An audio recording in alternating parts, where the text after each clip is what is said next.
Leo ni kumoto.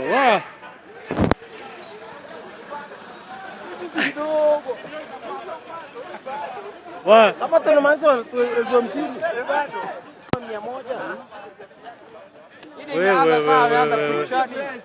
Fellow Kenyans, let me ask you a question. Where is our country going? Does it mean there is no freedom of speech anymore? Does it mean there is no freedom of assembly anymore? Does it mean our police officers and the men in uniform cannot follow the law? Because tell me why. People who go to the Bunge La Mwananchi were chased away from where they express their opinions and talk about what is happening in our country. You know, I follow these people because whatever they talk about there, it is something substantial. And you know, unity is strength. When they talk there are some things which our lawmakers in the parliament do not talk about.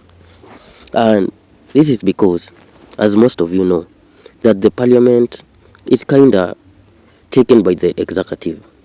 Because we saw it in 2024 when Kenyans spoke loudly and said they don't want the new finance bill. But the legislators in either way passed the bill, meaning that they don't listen to the Mwananchi. They don't listen to what their constituents say. So, when I see something of this kind happening to local people who go to Jivanjee to speak about the issues we are facing as Kenyans, it is so pathetic, it is so shambolic, it is something that should never happen again. But who am I to say so? Because the people in power don't care about us.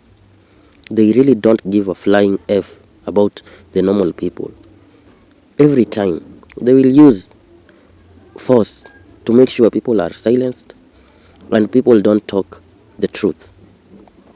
And one thing our police officers should know, that every action has a consequence. And because of the adrenaline that comes in a second, you may commit a felony, you may commit a crime because someone sent you to do a duty or to take a particular action against people.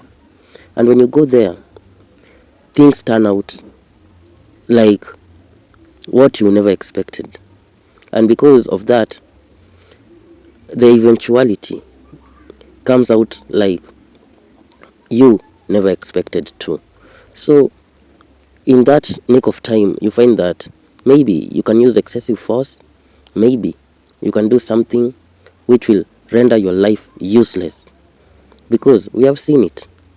You receive an order, and when you go and execute it, and trouble follows you and your family, it is you who bears the pain and the cost of that action. Yet, there is someone somewhere swinging in a chair who will never face anything that you will face. And I will give an example. There is this police officer who unalived the mask seller. He was taken to court, and imagine, they used the other officer who was accompanying him to produce evidence in court against him. And because this other cop wants to protect his life, to protect the lives of his family and friends, he stood and gave evidence. So this man will just rot in jail and face the full wrath of the law. We saw the other cops in western side of Kenya who unalived someone in a cell because of maybe a mask, because this case was in 2020, and it is so painful that eventually the law catches up with someone, and now this cop were handed 35 years each in jail. Now let's do some little maths. If this man is 30 years, which of course they are older than that, maybe 40, when the time of release has eventually, they will be very old, and time would have never waited for them. So what you do to these poor Kenyans, to these defenseless people, just know, do something that is right, and you will be on the good side of history. It doesn't mean that all cops are bad, but the few who think that power will never cease, they are wrong.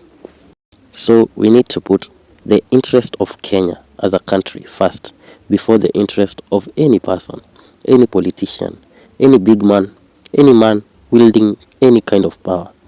Because anytime they will feel that you have no value to them, they will leave you in the gutters. They will have no time even to sympathize with you. They will be busy doing their own things.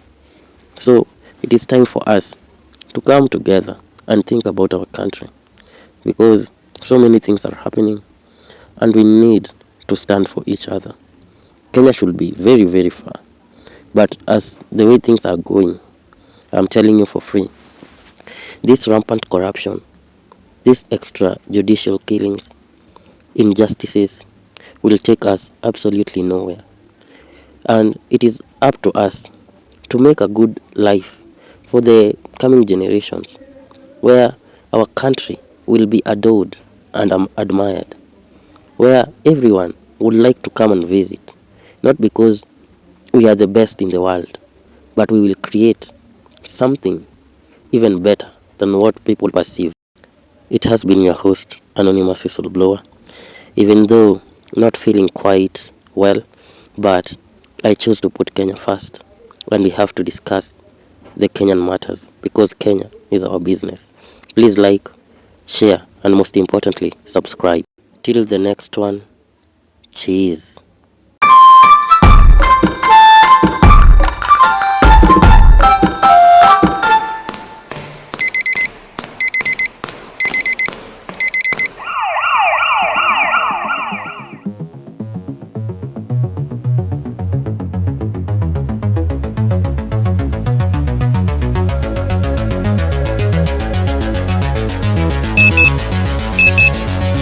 Stand by in 3, 2, 1, go.